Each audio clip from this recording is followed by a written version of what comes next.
أعوذ بالله من الشيطان الرجيم بسم الله الرحمن الرحيم الحمد لله رب العالمين وصلى الله على سيدنا محمد وآله الطاهرين. Verse number 142, Surah Al Imran. أم حسبتم أن تدخلوا الجنة ولما يعلم الله الذين جاهدوا منكم ويعلم الصابرين. Do you suppose that you would enter paradise while Allah has not yet ascertained those of you who have waged jihad and not ascertained the steadfast? This ayah is in fact an explanation of the previous ayah. وَلِيُمَحِّصَ اللَّهُ الَّذِينَ آمَنُوا وَيَمْحَقَ الْكَافِرِينَ. The trials, the exchange of power and authority, تَدَاوُلُ الْأَيَّامِ, was because the purification of the believers to purge them from any blemish, so that they become qualified to enter paradise. Paradise is not something that people just get there because God wills. The will of God is based on certain very real wisdom, on realities. It's not the case that, for example, no matter what I do, Allah just wills to send me to paradise.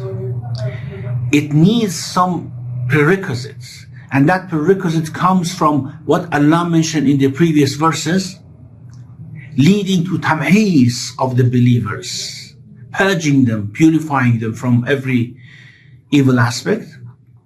And now here it actually mentions that in a different expression. أَمْ حَسِبْتُمْ أَن تَدْخُلُوا الْجَنَّةِ. Do you suppose that you would enter paradise? Well, read it like this. Do you suppose that you will be qualified for paradise? Before those trials, before those tests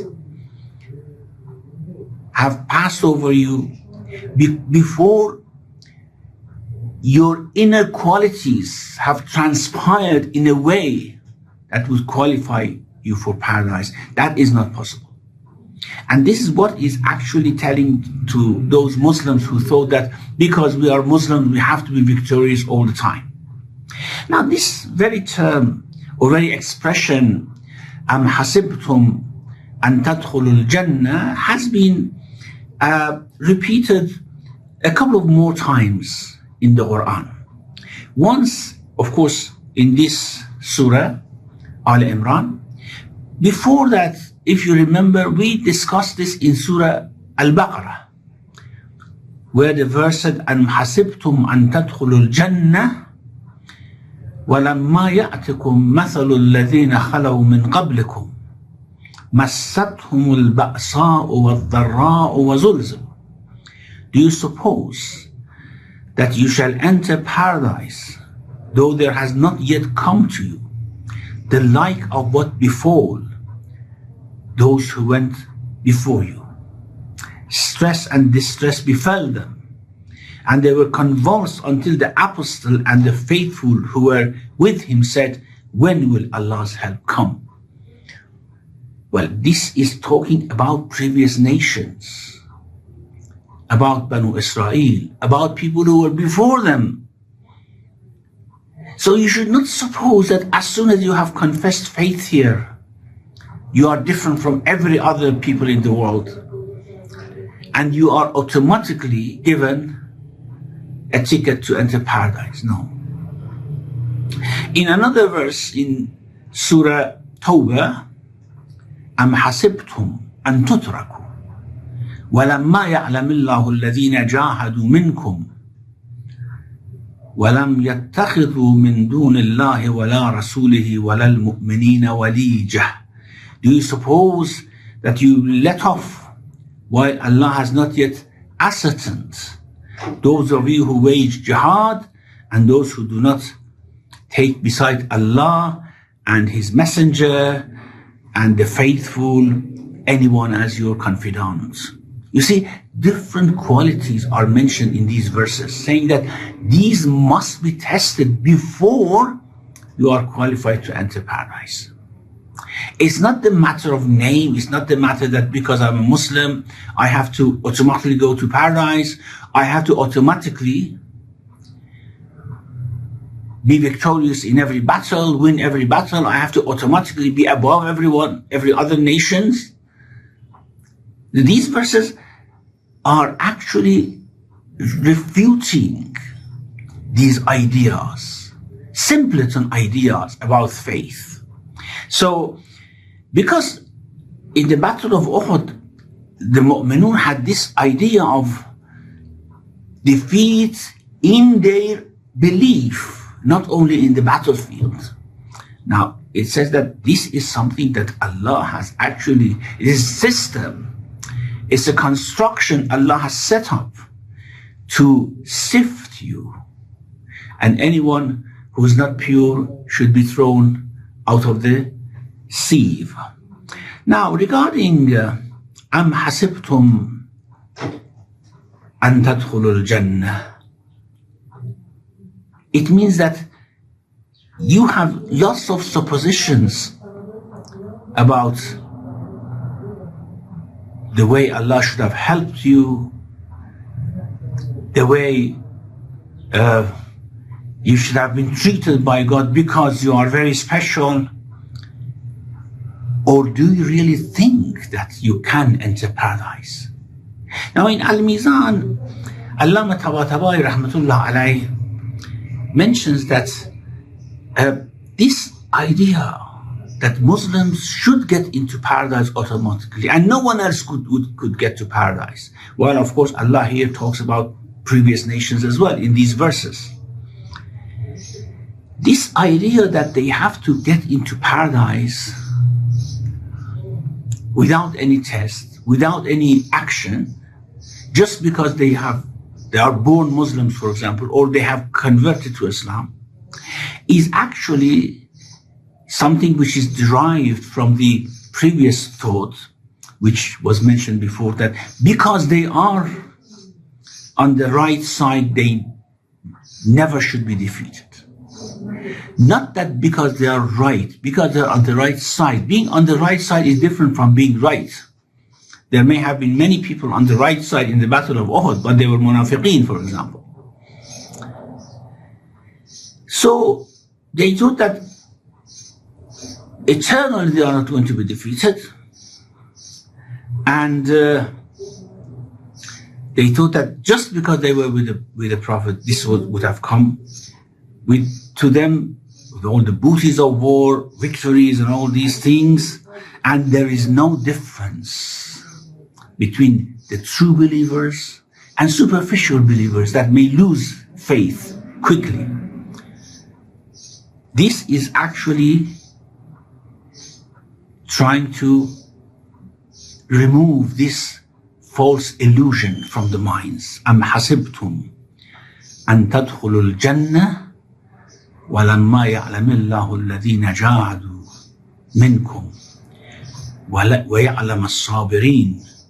This is what we had in this verse, and as I said, we have in other verses different expressions, the same thing. And also the very general term that we have at the beginning of Surah Al Ankabut, Bismillah ar-Rahman ar-Rahim, Alif Lam Mim, Ahasib an-nas an yutraku an yaqulu amanna wa hum la yuftan.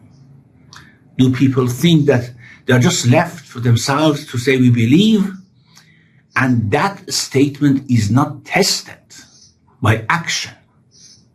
That is the meaning of it. The meaning of this illusion should be removed by tests that Allah gives to the believers. There is one hadith in Tafsir Al Ayyashi. He says that this from Imam Ja'far al-Sadiq, في هذه الآية قال إن الله هو أعلم بما هو مكونه قبل أن يكونه. This is actually, this hadith to remove this doubt or this confusion that wouldn't Allah know beforehand who is truthful, who is not truthful, who perseveres, who would not persevere. So what are these tests for? Now, the tests are not for Allah to know. The tests are for us to show what is inside us. And of course, knowledge of Allah is active knowledge. It means it is not there after things happen. You know, our knowledge is passive knowledge. We know about things after they happen.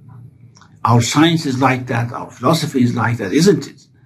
I mean, our science explores to know what is going on in the nature, for example, in the universe, in ourselves, after it has happened. Now, Allah's knowledge is active knowledge. Things happen because He knows them.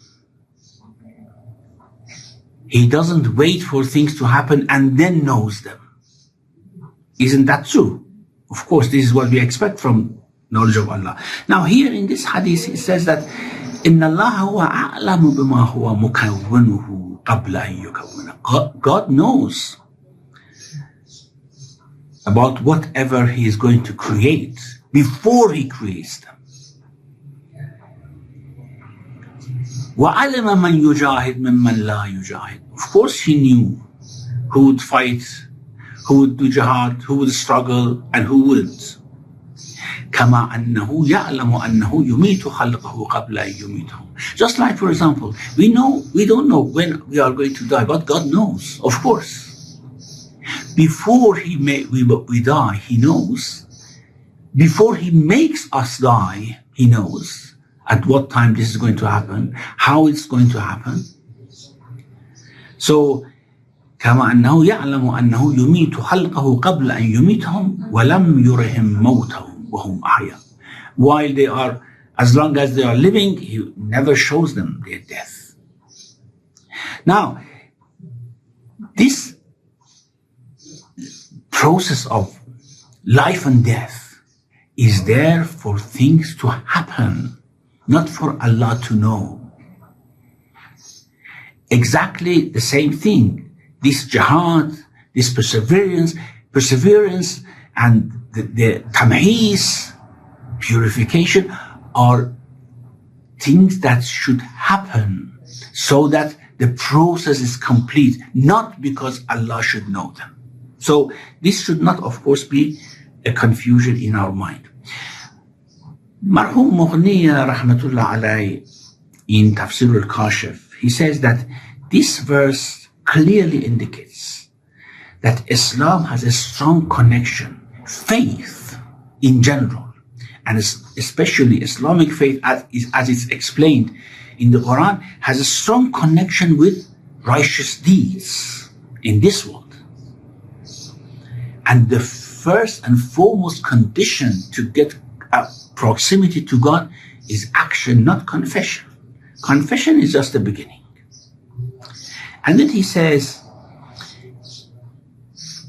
achieving God's pleasure and reward is in jihad, the struggle, truthfulness, sincerity, patience, perseverance. Other things should be built on this so that they are not superficial. So he says building mosques and temples, fasting, praying, reciting prayers, supplication, etc. They have only value if they are based and built on these qualities. Okay, fair enough. I think that is very clear. Verse 143 says, وَلَقَدْ كُنْتُمْ تَمَنَّوْنَ الْمَوْتَ مِنْ قَبْلِ أَنْ تَلْقَوْهُ فَقَدْ رَأَيْتُمُوهُ وَأَنْتُمْ تَنْظُرُونَ. Certainly you were longing for death before you had encountered it. Then certainly you saw it as you looked on. About the context of this verse. Again, Al-Qummi reports a hadith from Imam Ja'far al-Sadiq alayhi salam. إن المؤمنين لما أخبرهم الله تعالى بالذي فعل بشهدائهم يوم بدر في منازلهم في الجنة. When Allah informed the believers through the Prophet, peace be upon him, what he did, the way he treated the shuhada of Badr, and actually the Prophet described their positions in paradise, that they go ahead of everyone else. رغبوا في ذلك. They find a longing for that. They decided, well, I wished we were like them as well. فقالوا اللهم أرنا قتالا نستشهد فيه. Ya Allah, show us another battle. Make another occasion that we fight in a battle and we become shuhada like that. You see, this is very interesting. Very interesting. In every ziyarah Ashura we say, فَيَا لَيْتَنِي كُنْتُ مَعَكُمْ فَأَفُوزَ فَوْزًا عَظِيمًا. I wish I was with you.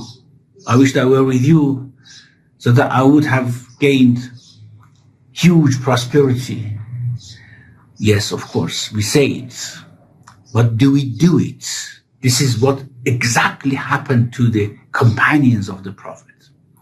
When they saw the glory, the magnificence of the shuhada of Badr, the way the Prophet described it for them, they said, Ya Allah, we wish we were with them. Now that we didn't have occasion to become martyrs with them, makes another occasion so that we become martyrs as well. And then he says, فَأَرَاهُمُ اللَّهُ يَوْمَ أُحُدٍ إِيَّاهُ فَلَمْ يَثْبُتُوا إِلَّا مَنْ شَاءَ اللَّهُ مِنْهُمْ. And God made that occasion. It was the day of Uhud. He showed it to them.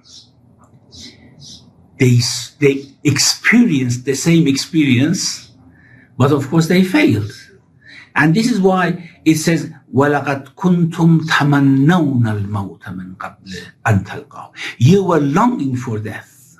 Death, بالشهادة, of course. تَمَنَّوْنَ الْمَوْتَ بالشهادة. You were longing for death to, of course, not any death, dying through martyrdom. You were longing for that. And then suddenly you saw it in the battle of Uhud. رَأَيْتُمُوهُ means رَأَيْتُمْ أَسْبَابَ الْمَوْتِ. You saw that how people are going to be, were killed. You were going to be killed if you had persevered there. So, of course, they didn't see death. They saw the causes of death. That the causes were quite available for whoever went to the battlefield and persevered. لَقَدْ كُنْتُمْ تَمَنَّوْنَ الْمَوْتَ مِنْ قَبْلِ أَنْ تَلْقَاهُ. Before you had met it, before you had met that occasion of Uhud, you were saying things like that. فَقَدْ رَأَيْتُمُوهُ. And you saw that. Where were these يَا لَيْتَنِي كُنْتُ مَعَكُمْ? What happened to that? What happened to say, Ya Allah, give us another chance so that we become martyrs? You just forgot all those things. رَأَيْتُمُوهُ وَأَنْتُمْ تَنْظُرُونَ. أَنْتُمْ تَنْظُرُونَ means that you saw that your companions, your friends, your comrades were being killed. You saw death. أَنْتُمْ تَنْظُرُونَ means أَنْتُمْ تَنْظُرُونَ الْدَّثِ. This is one meaning. Of course, there may be other meanings to this. لَقَدْ رَأَيْتُمُوهُ وَأَنْتُمْ تَنْظُرُونَ. تَنْظُرُونَ may be from intidhar as well. Maybe it means that you were just lingering. رَأَيْتُمُوهُ وَأَنْتُمْ تَنْظُرُونَ. You saw the death. You didn't rush to it as you had wished before. You just were lingering around, and eventually you ran away. Now here, because of this discussion in the verse, Marhum Mughniya actually provides a social and psychological discussion here about how people's attitude may change. You know, we say many things about Karbala, that if we were there, we would have done such and such. Or we say many things about the reappearance of the Imam, that if he comes, we do such and such. Now, he says that there is this danger of shift and change in morals, in thoughts, in beliefs, in ideas, due to social circumstances. We have to be very careful about that. He says that every human has his own circumstances and environment, and it is this environment that often rules his morals and thoughts. For example, if we are weak and poor, we consider oppression as ugly. We think that the rich should certainly help the poor, and if they do not do, God is going to take them into account, put them on the spot. But when we become rich ourselves, our views, our ideas change. That's, well, of course, God has given some people more than others because they deserve it, things like that. I have worked hard, for example, so why should I share everything that I have with others? So this is also mentioned in the Quran as well. That's in Surah Tawbah about that man who was poor then became rich. وَلَقَدْ كَانُوا أَعْحَدُونَ وَمِنْهُمْ مَنْ أَعْحَدَ اللَّهِ لَإِنْ آتَانَا مِنْ فَضْلِهِ لَنَصَّدَّقَنَّ وَلَنَكُونَنَّ مِنَ الصَّالِحِينَ. Among them are those who have pledged that if he gives, pledge to God, if he gives us from his grace, we believe and we will be among the righteous. فَلَمَّا آتَاهُمْ مِنْ فَضْلِهِ بَخَلُوا بِهِ وَتَوَلَّوْا. But when he gave them from his grace, they were miserly with it and they turned away. So you see, this is how the attitudes change. And this is exactly what Allah wants through these vicissitudes of life, that we are tested in every situation, in every occasion, in prosperity, in poverty, in stress and distress, in happiness. We have to show what is inside us. And then we will become qualified for paradise, or will become qualified for higher grades in paradise. He says that the wise and the experienced man looks at himself with accusation all the time, accuses himself that if something happens, God forbid, am I going to be the same in my belief, in my faith? And he would not approve of his ideas and things that come to his mind, as the true believers remain steadfast in their faith in vicissitudes of time. And this is what this verse is actually talking about. Staying steadfast on faith in different situations. So, Battle of Uhud actually, although it was a defeat for believers, it had many lessons for them as well. And Allah gives them these lessons, or explains for them these lessons which have been somehow neglected beforehand. Now, Shaykh Tusi Rahmatullah Alai in Tafsir of Surah brings up a very delicate issue here. He says, if someone asks that, is it permissible, is it desirable that someone wishes that the mushrikun kills them so that they attain martyrdom, the position of shahada, they attain martyrdom? Is it permissible or desirable. Because here it says, لَقَدْ كُنْتُمْ تَمَنَّوْنَ الْمَوْتَ مِنْ قَبْلِ أَنْ تَلْقَوْهُ. You were wishing for such a death. Not any death, of course, such a death.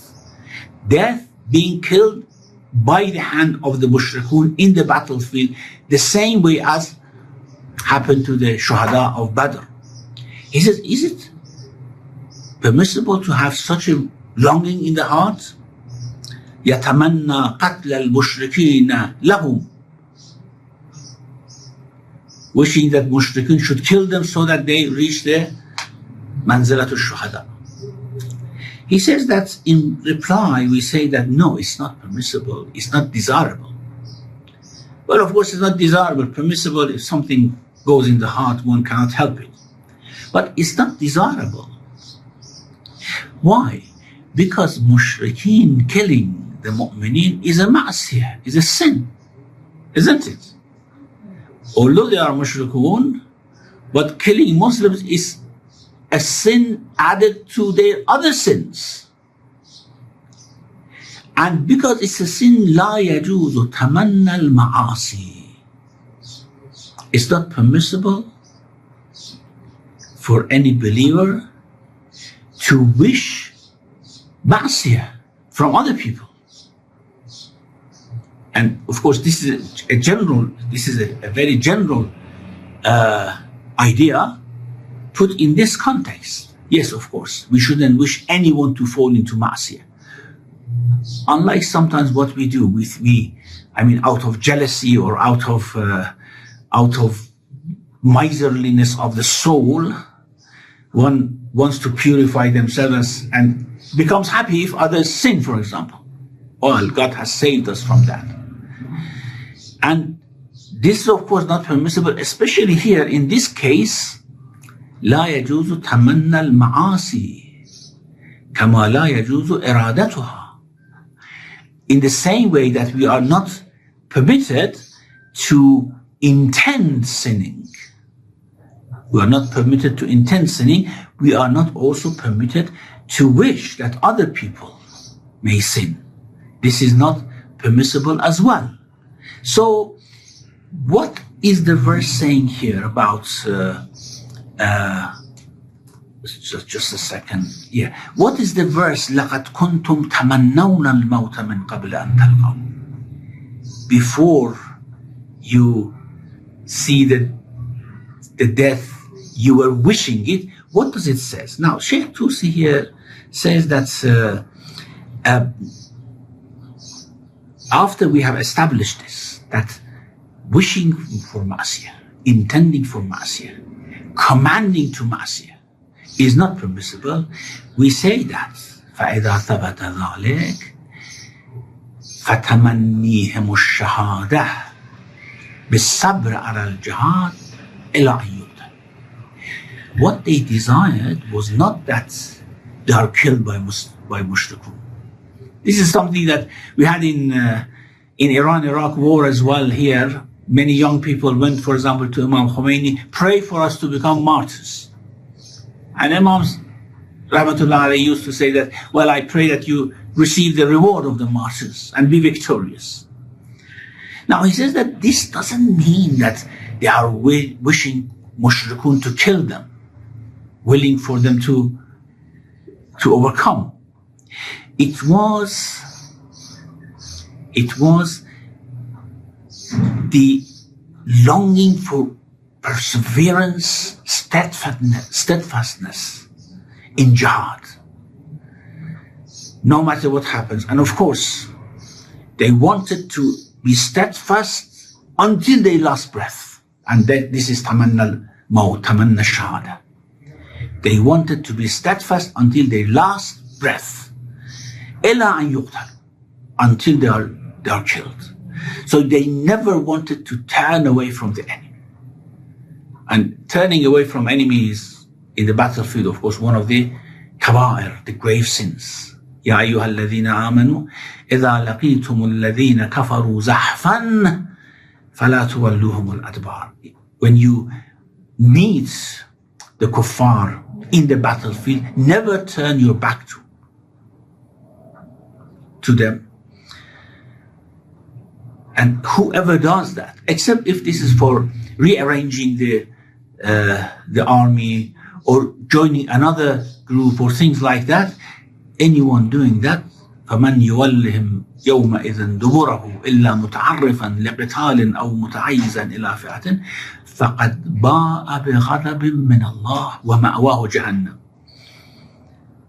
Anyone doing that has actually turns towards the wrath of God, and its abode and place is hell.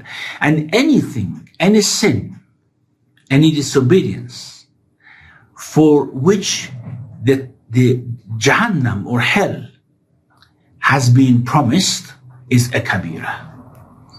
So kaba'ir, one of the definitions of kaba'ir are those sins which would lead to hell.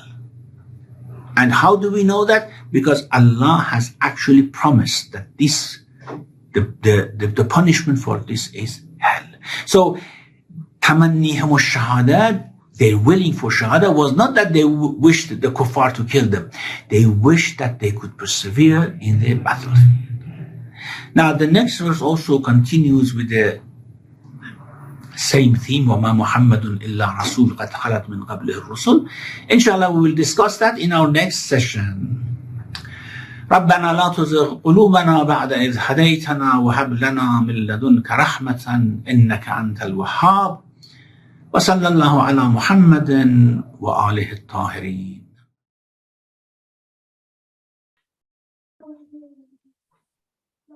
Assalamu alaikum, Shaykh. Assalamu alaikum wa rahmatullah. Inshallah, you are well. I am very well, thank you. Inshallah, you had a good Ramadan and Eid. Alhamdulillah, and you as well, inshallah. Very good and with all blessings of God, inshallah, for you and your family and everyone else. Thank you very much. Thank you for the talk. It was very interesting. We have some time for question and answers. If anyone has any questions, please either raise your hand in the Zoom call, or if you can post them on the YouTube, then we can inshallah ask them to share. So if we take the first question from Nizar uncle. Assalamu alaikum. Alaikum assalam wa rahmatullah.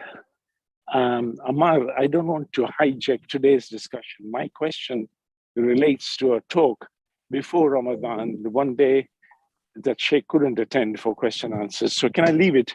Let's just leave for others to ask questions relating to today's discussion. If there are none, then I'll come back. Yeah, that's fine. Okay, do we have any other questions? Jamil uncle? Assalamu alaikum, Sheikh. Hope you're well. Alaikum wa rahmatullah. This thing that you said about the people request or want to die, and then that's when they die in the battle or whatever. I was reading it as slightly different. I had heard slightly different, that whoever dies normally actually requests to die or wants to die at the time of his death. And this is why sort of he dies. Is this the same thing, or is it completely different? It's only, I mean, is this ayah completely relevant to the Battle of Uhud, or is it also more general? Well, we have that in a different context, of course. This is in the context of the Battle of Uhud and wishing for death before one actually knows when they would die. لَقَدْ كُنْتُمْ تَمَنَّوْنَ الْمَوْتَ مِنْ قَبْلِ أَنْ تَلْقَوْا. Before you meet the death, you were actually requesting it. And this, as almost all commentators have said, is the willingness for shahada, longing for shahada. What you mentioned is a different thing, and that is when a believer's time of death comes, and if they are reluctant for it, Allah shows them different blessings that are waiting for them on the other side in a way that they would wish to die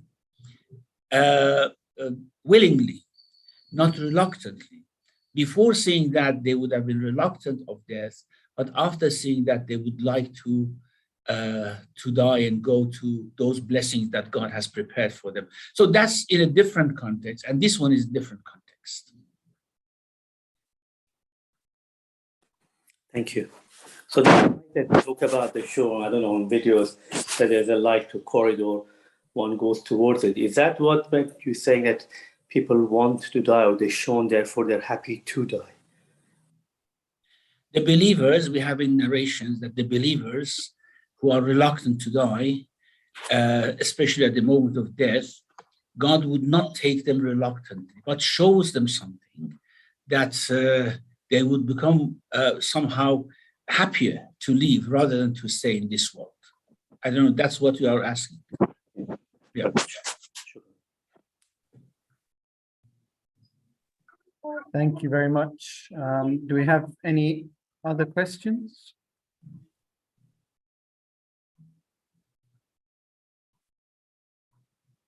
Yes, Mansoor. Assalamu alaikum. Alaikum assalam wa rahmatullah. In explaining this, you mentioned one of the things that we are not permitted to intend sinning. It means that we are not allowed to plan a sin. If you take this one step backwards and say that if we are in a situation, or we are where we know that if we continue in this situation, for example, staying late at night, and we will not be able to get up for the salah in the morning. So this could extend to that sort of actions also, that by continuing that action, we are intending that our salah will be qaza, and that is not permitted. We can go and similar other examples like this. Can we extend this discussions like that? Well, this is a very delicate issue. I mean, would the people who stay up until late and they know that their Fajr Salat become Qadha, are they sinning or not? It's very difficult to judge in this way. I mean, first of all, not all of them know that their Salat will be Qadha. And secondly, they say since the time of Salat has not come yet, they are not intending not to pray, but they are doing something that they may fall asleep in the morning. And since the time of Salat has not come yet, they do not have any obligation at this moment to fulfill. And that's why, for example, it may not be a sin to keep awake until late, although there is great probability that the Fajr prayer may be Qadha. However, it is absolutely undesirable. It is something that would put us in a situation where we will lose great benefit. I mean, there is great benefit in Salatul Fajr. There's great benefit in Munajatul Sahar. And if we put ourselves in a situation to lose those great benefits, certainly this is against any intellectual understanding. And it is against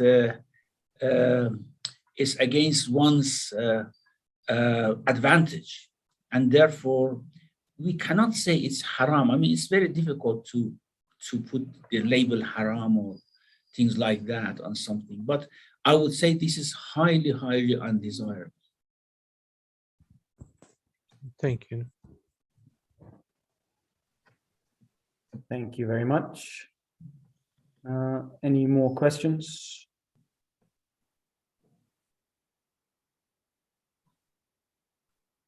Okay, if we return to Nizar.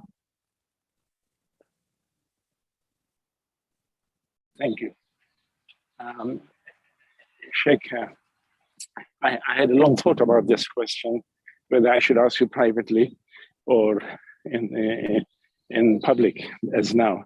And I concluded that it is a subject that is so much in the news and getting perhaps commoner, that I think every individual should hear your answers. It's a sensitive topic. The topic is the LGBTQ group of people, the lesbians, the gays, the bisexuals, the transgenders, and the queer groups. I can't remember the exact topic a few weeks before Ramadan that you touched on this, and I thought that I would ask a question then. So my question today, I want to focus on, it's too broad a subject, I fully understand. As far as the lesbians and the gay groups are concerned, there are lots of questions that arises in terms of how prescriptive Islam is on its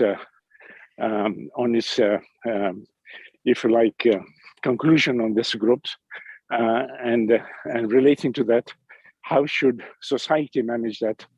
How should parents manage that? And lots of other questions that would arise, not from me, but from the rest of the people in this group as well. Can we leave all that aside today? Let's just focus, because time is limited. Let's talk about the transgender group. Individuals, mainly children, who wish to change their gender. I'm made to believe, and I may be totally wrong, and I apologize upfront if I'm wrong, that the Islamic Republic of Iran facilitates this. When I say facilitates, doesn't mean encourage, but facilitates in the sense that the state pays for the cost of these treatment. So I end my question here. I just want you to comment, is this true? And if so, what are your further thoughts about this transgender group specifically? And we'll talk about the rest of the groups some other time. Yes, thank you. That's a very important issue, actually, and quite a number of people are actually facing the problem. I don't know if the state is paying for that in Iran, but I know that the facilities are there and facilitates this, and people from other countries also come here for that operation. The idea is that this is not something which is in their hands. They don't want to somehow violate the laws of Sharia or anything, but as there are other irregularities in creation of human being or any being, plants, animals, we know that there are always irregularities. There are irregularities in this as well, and there should be a wisdom in that. Certainly, this is not something which Allah is unaware of. But the point is that if this is something which has placed a great burden on these people, and actually they have put them in distress and is in stress, and that could be removed by an operation. They look like a man, but they are internally a woman, or they look like a woman, but they are internally a man. That could be actually, if that could be cured and that could be addressed, why not? And this is, I think, the firm fatwa of Ayatollah Khomeini rahmatullah alayh, and fatwa of many other Shia jurists. I don't think Sunni jurists have yet given this sort of permission. Maybe a few, but I'm not aware of that. But they look at this as an irregularity that could be addressed. And then if that is the case, why not? Why it shouldn't be addressed? Why these people shouldn't come out of that distress or strain inside the. And this is not something new, actually. Even in our narrations, in old, in very early Islamic history, we have had cases where this was actually addressed, this issue, and they ordered whether a person who looks like a woman is a man or not, or who looks like a man is a woman or not. And I don't know whether they had any cure for it, but they addressed the problem. And this is something that could be actually, because of the advancement of science and because of the medical progress, something that we can address. And if we can, then why shouldn't we do that? Thank you. Just a question for on. So if this has been going on for a long time within the Iranian society and established, then there must have been many other questions that must have been covered by the ulama. Can I ask one specific question? If a woman, if a girl has now taken a position of a boy or vice versa. What does Iranian society rule is as far as their access to public places? So, for example, what public toilet would they use? Which gender toilet would they use? If there is a program for women only, and if the transgender boy has become a woman, would he be allowed into that woman's meeting, for example, or gathering, or whatever? Do you know if those such questions have been covered by Iranian Republic, by Islamic Republic of Iran's jurists?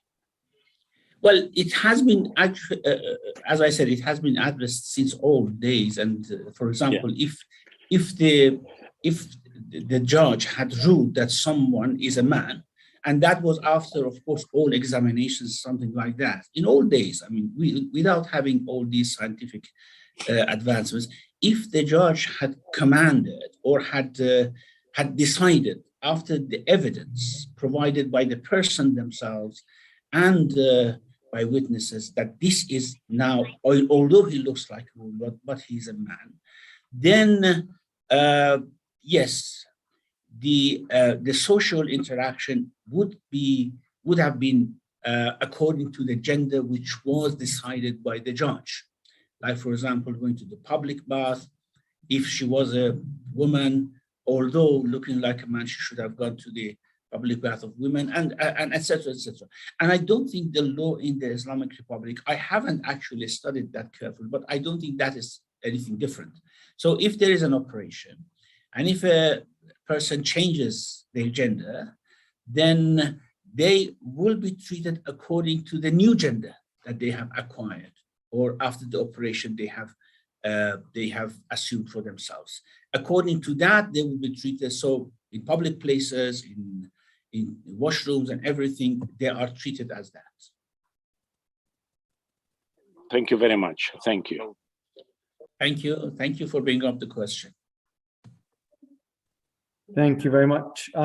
If there is no further question, then inshallah we bring the session to a close. Thank you very much, Sheikh. And thank you. Inshallah, we resume the same time next week. Inshallah, same time next week. Inshallah. Fi amanillah. Khuda hafiz. Khuda hafiz. Khuda hafiz.